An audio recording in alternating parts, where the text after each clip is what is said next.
What's up, y'all? Chris Jordan here. I just got back from the gym, tired. I did a little workout, worked out with my friend and everything on a Tuesday. I usually never train or work out on Tuesdays. I usually edit content and videos and everything. But I went train today, so I got a good workout, and I'm actually tired.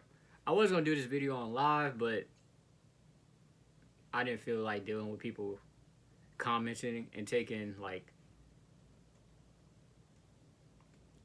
my focus off of what I wanted to talk about.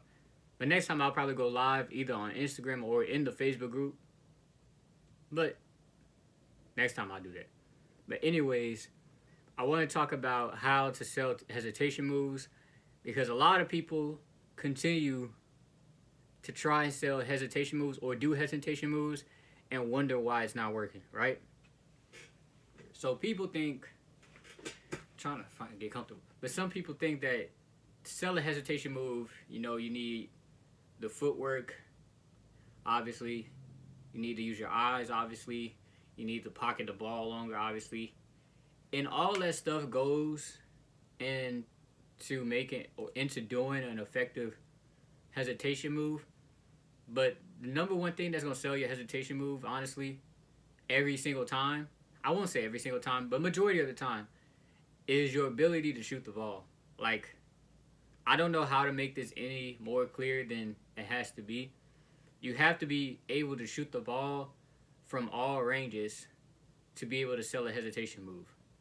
Period. It doesn't work. If you can't shoot, a hesitation will not work. And if a hesitation works, a hesitation move works, and you can't shoot the ball, most likely the defender you're playing against doesn't have that much knowledge of the game, or they just play casually.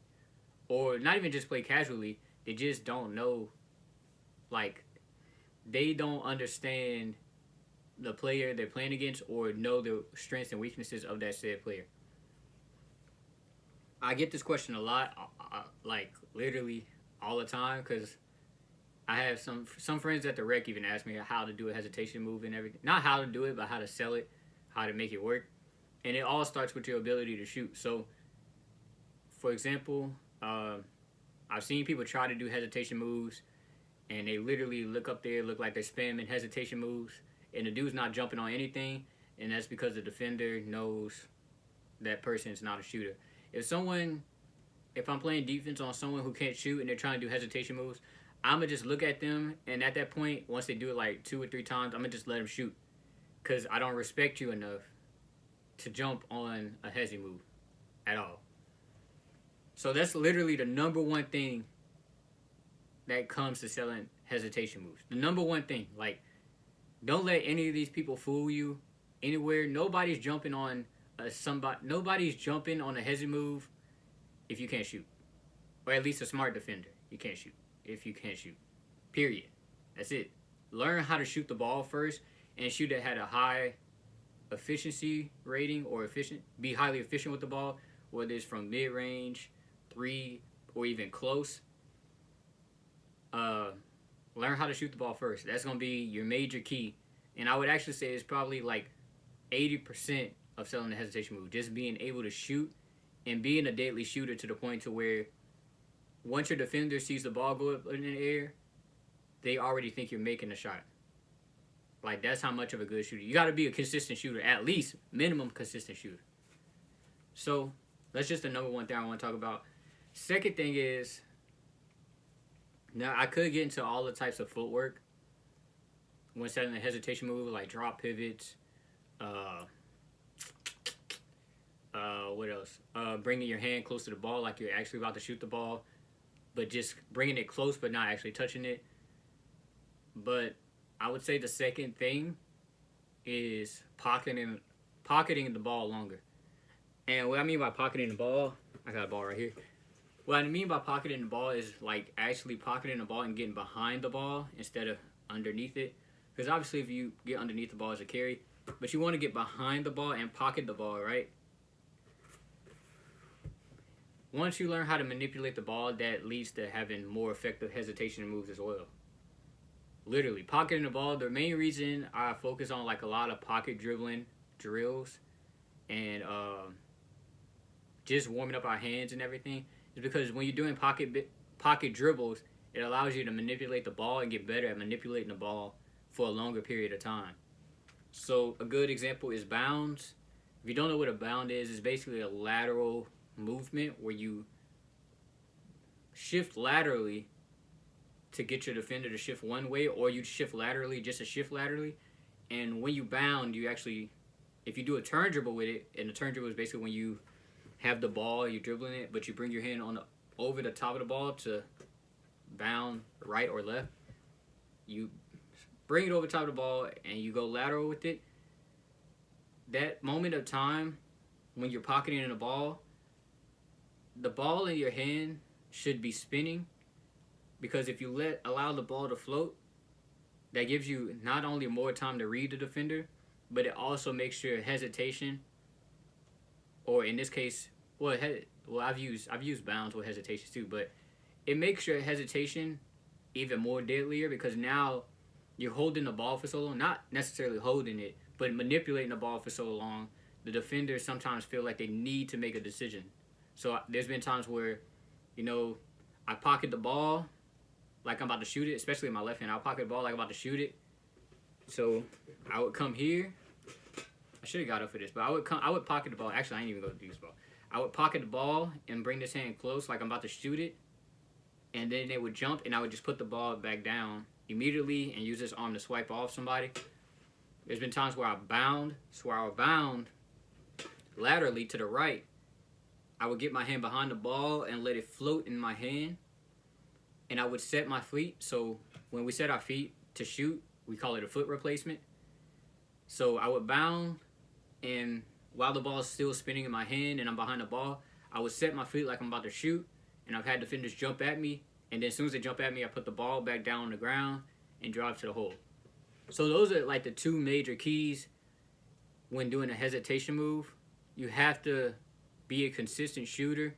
And I would actually go as far to say above a consistent shooter. Slightly above a consistent shooter, because you should always be working on your shot. That's like the main thing you need. You can play basketball and dominate at a high level just by being able to shoot and run off of screens and stuff. So shooting, that's going to sell it, number one. That's the major key, selling it. Shooting, having an ability to shoot the ball.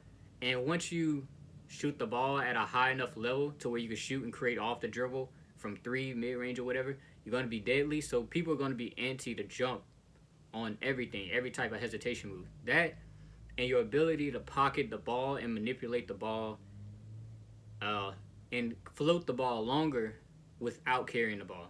Like I said, when you pocket the ball and float it, you want to make sure you get behind the ball so it's not a carry. This is why Allen Iverson, even though he did slightly carry, but this is why Allen Iverson was able to cross Jordan, because he was able to manipulate the ball and be on the side of the ball for so long that, it's going to make him bite, because he's holding the ball. It's going to make MJ bite because he's holding the ball for so long. And while he's holding that ball, he could drive at any moment. As soon as he takes that step with that lead foot and enters that drop cross footwork, once he steps that foot down, that lead foot down, MJ bites, crossovers right there, because he's already manipulating the ball for so long. So those are like the two major keys. Like I said, I wanted to do this live, but usually when I do this live, especially on Instagram, people get me off task and everything, and I didn't want that to happen this time. But I will probably be doing more live videos in this Facebook group, since there's older people in here, and you guys would probably help me stay on topic longer and focus on that topic and finish that topic, compared to like be on Instagram with like younger players who see me at the gym and people who watch my videos. But yeah, that's the things I wanted to talk about. Also, if you're looking to improve your skill set, or you have a young athlete that's looking to improve their skill set, make sure to check out the CJPT membership program, Chris Jordan Prodigy Training Program. It's going to help you develop your shooting, your footwork, very focused on footwork, your handles. I do player breakdowns, all types of things. It's going to help you become an overall better player and help you become harder to guard on the court. So check that out. You can literally search that up on Chris Jordan TV, you go to my website, www.chrisjordantv.com. You can go to, I have a link in this Facebook group that leads to it as well. Search it up. Also, you get a free workout in a pin post, free footwork workout. I give you 3 sets of footwork that's going to help you become a harder player to guard on the court. Get 3 sets of footwork, and you could get a trial to this Chris Jordan Prodigy Training membership program.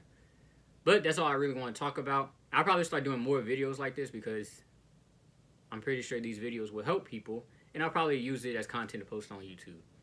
But that's it, guys. Remember, go to chrisjordantv.com for online training, and we can do in-person training if you're in the same area as me. Otherwise, if you're not in the same area as me and you live in a totally different area, I definitely recommend the Chris Jordan Prodigy Training Membership Program. But that's it. I'll do another video soon. I don't know what I'm going to do it on, but I'll figure it out. That's it. I'll see you guys later. Peace.